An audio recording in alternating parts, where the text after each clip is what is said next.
पालित है देवाशीष सेठी बा लुलो स्मृति कमिटी पक्षर अवसरप्राप्त अध्यक्ष बजेन्द्र कुमार सेठींकर षष्ठ श्राद्ध वार्षिकी।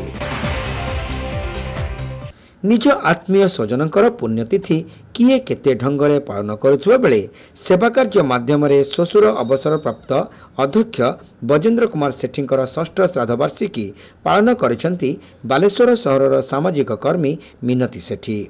एही क्रम स्वामी नाम गठित देवाशीष सेठी बा लुलु स्मृति कमिटी पक्षर बालेश्वर सहर मिशन कंपाउंड परिसर स्थित दि वेलफेयर इंस्टीट्यूट रे दिव्यांग छात्र छात्री मानकु मध्याह्न भोजन रे आप्यायित करिसेंती कमिटीर अध्यक्षा मिनती। एने इंस्टीट्यूट परिसर रे आयोजित एक स्वतंत्र कार्यक्रम रे मिनती सह कमिटीर सदस्य माने उपस्थित रही स्वर्गत बजेन्द्र सेठींकर फोटोचित्र रे पुष्प अर्पण करबा पूर्वक तांको उद्देश्य रे श्रद्धांजलि अर्पण करथिले। स्वर्गत सेठी कंधमाल जिलार फुलबाणी सरकारी कॉलेज रु अध्यक्ष भाव अवसर नेथिबा बेले बालेश्वर फकीर मोहन कॉलेज रे रीडर भाव मध्य कार्य करथिले। ससुर स्वर्गत बजेन्द्र सेठी प्रेरणा रे स्वामी स्वर्गत देवाशीष सेठी सेवा कार्य को अत्यंत भल पाउथिले। निजे गरीब तथा असहाय मानकर सेवा करने सहित सहायता अपेक्षा रहिथिबा लोकंकर सेवा पई अन्य मानक मध्य प्रेरणा देउथिले बोली मिनती सेठी कहिथिले। देवाशीष अवर्तमान रे तांको प्रदर्शित मार्ग रे परिचालित होई एही भली सेवा कार्यर सफल रूपायन पई से प्रयासरत रहिसेंती बोली स्मृति कमिटीर अध्यक्षा श्रीमती सेठी कहिथिले। एथिरे बेस आत्मसंतोष लाभ करुछंती बोली से प्रकाश करिसेंती।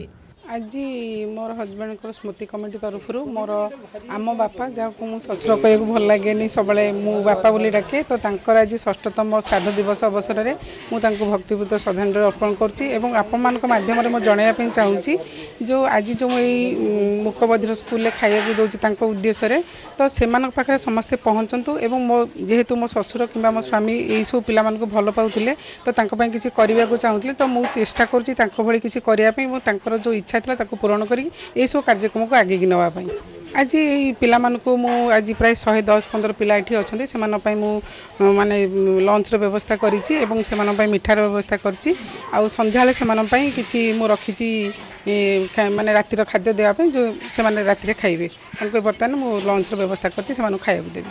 अन्यमानक मध्य पुत्र स्वयं स्वरूप सेठी, ललिता तालदी, निशामणि प्रधान, झुनुराणी बारिक, रीनाराणी मल्लिक, विनती बेहेरा, फिली दास, मानसी दास, अंजलि बेहेरा प्रमुख यह कार्यक्रम में उपस्थित रही दि वेलफेयर इंस्टीट्यूट रे दिव्यांग छात्र छात्री मानकु मध्याह्न भोजन प्रदान रे सक्रिय सहयोग करथिले।